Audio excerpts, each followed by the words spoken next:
할렐루야. 말씀 앞에 나오신 성도님들 환영하고 축복합니다. 다 함께 사도신경 고백함으로 새벽 기도에 시작하도록 하겠습니다. 함께 고백하시겠습니다. 전능하사 천지를 만드신 하나님 아버지를 내가 믿사오며 그 외아들 우리 주 예수 그리스도를 믿사오니 이는 성령으로 잉태하사 동정녀 마리아에게 낳으시고 본디오 빌라도에게 고난을 받으사 십자가에 못 박혀 죽으시고 장사한 지 사흘 만에 죽은 자 가운데서 다시 살아나시며 하늘에 오르사 전능하신 하나님 우편에 앉아 계시다가 저리로서 산 자와 죽은 자를 심판하러 오시리라. 성령을 믿사오며 거룩한 공예와 성도가 서로 교통하는 것과 죄를 사하여 주시는 것과 몸이 다시 사는 것과 영원히 사는 것을 믿사옵나이다. 아멘.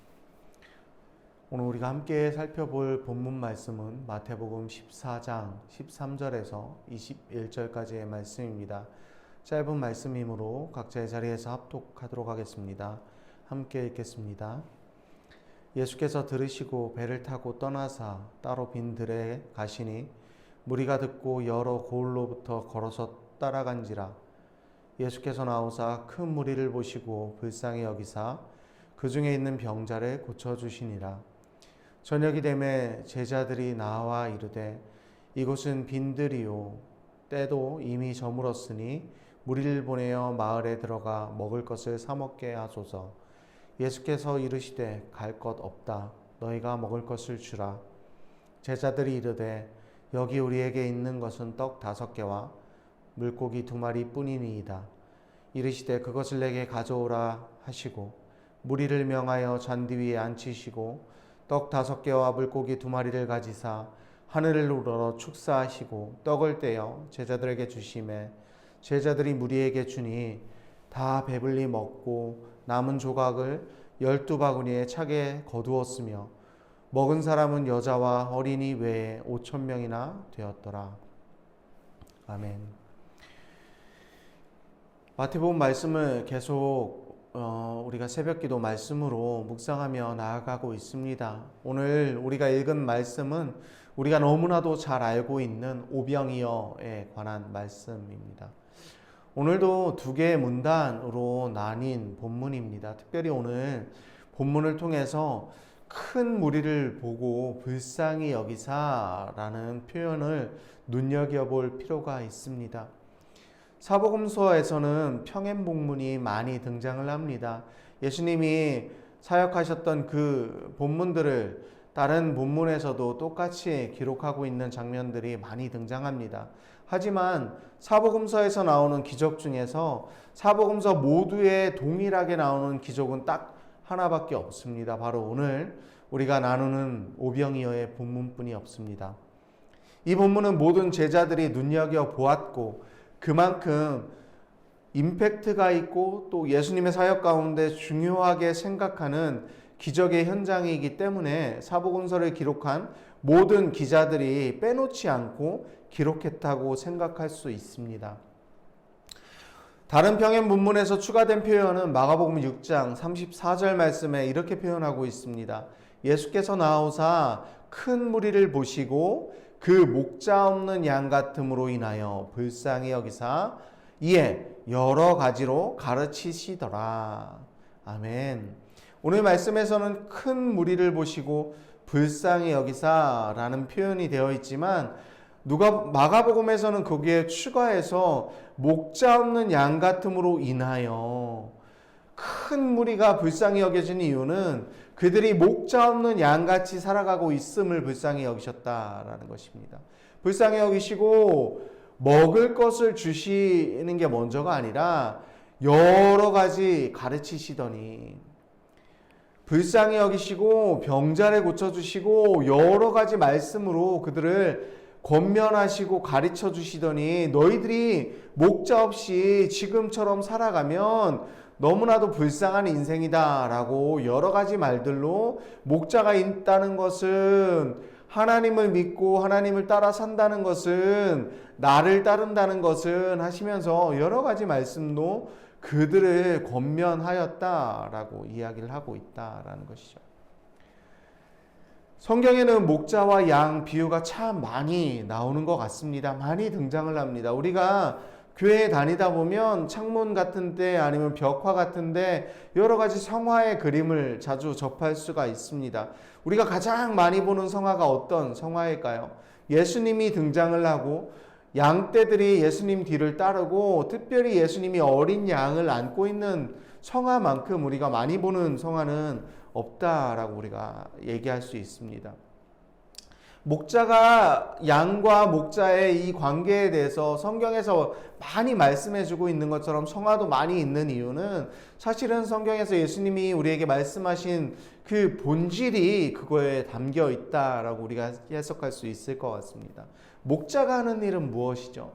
우리가 잘 아는 것처럼 목자는 양떼를 돌보는 일을 합니다. 특별히 양을 위해서 양이 먹을 것이 있는 푸른 초장을 찾아 양들을 데리고 다니는 것이 목자의 가장 주된 임무일 것입니다. 그리고 양들이 목말라 할 때 쉴 만한 물가로 데려가는 것도 목자의 역할일 것 같습니다. 그리고 마지막으로 들짐승들에게 안전을 지켜주고 또 잘 수 있는 그 우리를 만들어 그 우리에 안전하게 보호하는 것, 이것이 목자의 역할일 것입니다. 오늘 본문은 여자와 아이를 제외하고 5,000명이나 되는 많은 무리들이 예수님을 따라왔는데, 예수님이 그들이 불쌍히 여겨진 이유는 그 많은 인원, 학자들이 예상을 할 때 여자와 어린아이, 남자와 함께 온 여자와 어린아이까지 보탠다면 적어도 10,000명, 적어도 20,000명이 되는 인원이라고 학자들은 예상을 하고 있습니다. 최소한의 인원으로 봤을 때도 10,000명 이상의 인원이라는 것이죠. 그렇게 많은 인원들이 예수님을 따라 이곳저곳 마을에서 모여 예수님을 따라 걸어왔는데, 예수님이 그들을 볼 때 불쌍히 여겨졌던 이유는 그들이 목자 없는 양처럼 살아가고 있기 때문이라는 것이죠. 이스라엘 백성들이 출애굽했을 당시에 모세가 이스라엘 백성들을 이끌고 광야에서 지낼 때 하나님이 그들을 보고 불쌍히 여기사, 그 큰 무리를 보고 불쌍히 여기사 하나님이 주셨던 것은 날마다 하늘에서 만나를 내려주시는 기적을 베풀어 주셨습니다. 지금 우리가 따르고 있는 이 예수님, 지금 이 무리들이 따르고 있는 이 예수님이 바로 하나님의 독생하시는 아들이라는 사실을 본다라면, 인간의 몸을 입고 오셔서 목자 없는 양들처럼 살아가는 그 큰 무리를 하나님이 그들을 불쌍히 여기셨던 것처럼 불쌍히 여기셔 먹을 것을 베풀어주는 그런 장면이라는 것입니다.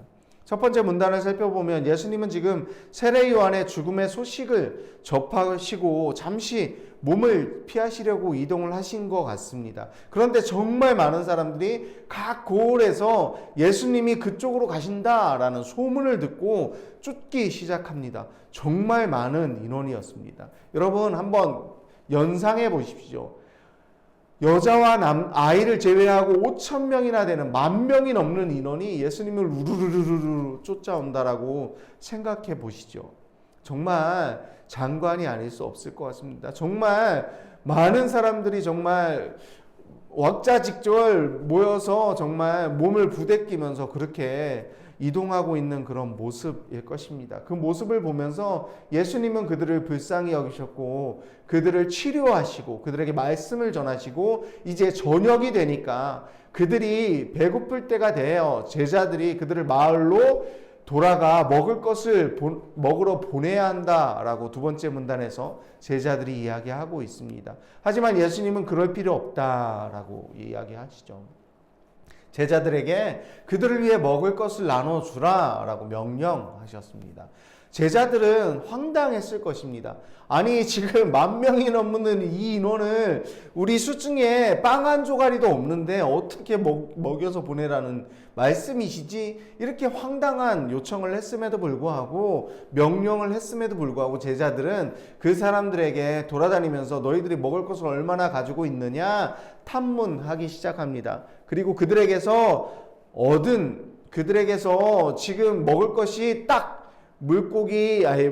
보리떡 5개와 물고기 2마리라는 사실을 알고 예수님께 그 말씀을 하고 있는 것입니다. 보리떡 5개와 물고기 2마리 뿐입니다 라고, 이거밖에 없습니다. 이제 예수님 그들을 마을로 내려보내야 합니다 라고 제자들은 생각했던 것이죠.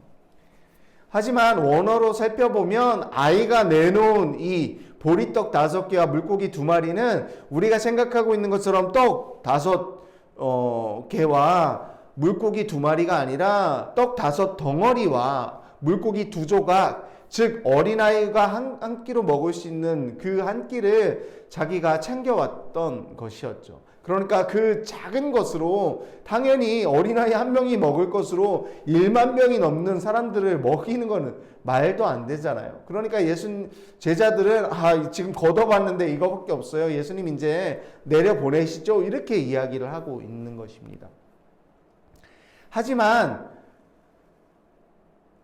예수님은 그것뿐이 없냐라고 다그치시거나 그것뿐이 없구나라고 실망하시지 않으셨습니다. 예수님은 그것으로 충분하니 그것을 내게로 가지고 오라라고 말씀하셨습니다. 사실 우리들의 눈과 우리들의 믿음의 크기를 예수님의 능력을 제한하고 있는 삶을 살아가고 있는 게 우리의 모습과 지금 오늘 보여지는 제자들의 모습과 동일한 것 같습니다.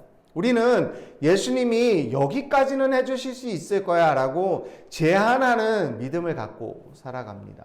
예수님이 이 땅을 창조하시고 하나님과 함께 창조하셨던 하나님의 아들이라는 사실을 입술로는 고백하는데 그래도 지금 10,000명이 넘는 사람을 겨우 어린아이 1명이 먹을 그 식사로 어떻게 되겠어? 여기까지 그건 아니야. 한 1,000개 정도 있으면은 조금 늘리는 정도는 가능하시겠지만 이런 믿음을 가지고 살아가는 제자들과 지금 우리의 믿음이 별반 차이 없어 보입니다.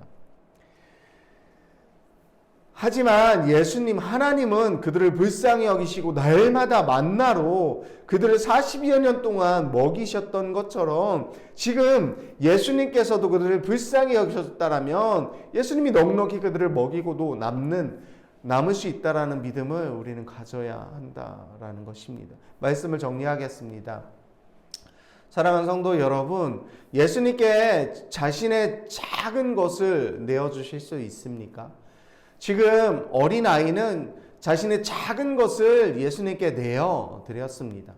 어린아이와 같은 믿음이 있는 사람이 그렇게 할 수 있는 것 같습니다. 그냥 순수하게 예수님은 하나님의 아들이니까 하실 수 있겠지라는 그 작은 믿음이 사실은 이 5,000명이 넘는 10,000명이 넘는 어쩌면 20,000명이 넘는 이 인원을 다 먹이고도 12광줄이나 남는 기적을 체험하게 만들었다라는 것입니다. 성인이 되면서 우리는 어린아이일 때의 생각과 조금 다른 생각을 갖고 살아가게 됩니다. 좀 더 복잡하고 미묘한 감정들이 생기고 믿음조차도 좀 더 다양하고 여러 가지의 좀 계산적인 믿음으로 살아가고 있는 것 같습니다.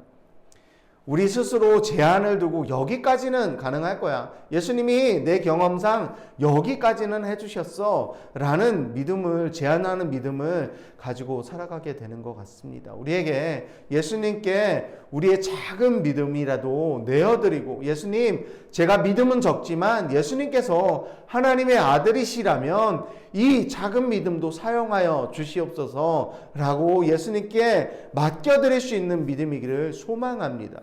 그리고 예수님이 어떤 분이신지를 제한하지 않고 그분 한 분만으로 만족할 수 있는 그런 오늘 하루가 되기를 소망합니다. 함께 기도하겠습니다. 사랑하는 하나님, 우리가 믿고 있는 예수님이 하나님의 아들이라고 믿고 있지만 그 믿음에 여러 가지 불순물이 있어서 온전한 믿음이 아닌 것 같습니다. 어린아이가 자신의 작은 양식을 내어줌으로 인해서 그곳에 모인 1만 명이 넘는 사람들의 예수님의 기적을 체험했습니다. 그래서 사복음서 모두에 동일하게 오늘의 기적이 기록되어 있습니다. 우리의 작은 믿음이라도 주님께 내어드리는 그런 하루가 되길 소망합니다. 예수님이 우리 인생의 목자라고 인정하고 예수님이 우리의 앞길을 인도해 주시고 푸른 초장으로 쉴만한 물가로 그리고 사망의 음침한 골짜기를 지날지라도 예수님이 목자가 되어서 우리를 지켜주고 보호해주고 계신다라는 사실을 우리가 인정하는 그런 하루가 되기를 소망합니다. 그런 주님의 어린 양이 되기를 소망합니다. 이 모든 기도 우리의 선한 목자 되시고 우리를 안고 우리를 보호해주고 계시는 예수님의 이름으로 기도드렸습니다. 아멘. 오늘 말씀을 생각하면서 두 가지 기도 제목과 각자의 기도 제목을 가지고 기도하며 나아갔으면 좋겠습니다. 첫 번째 기도 제목은 나의 작은 믿음 주님께 내어드리는 하루가 되게 하옵소서. 두 번째 기도 제목은 예수님이 우리의 선한 목자 되신다고 인정하고 의지하는 하루가 되게 하옵소서. 이렇게 두 가지 기도 제목과 각자의 기도 제목을 가지고 기도하며 나아가도록 하겠습니다. 함께 기도하시겠습니다.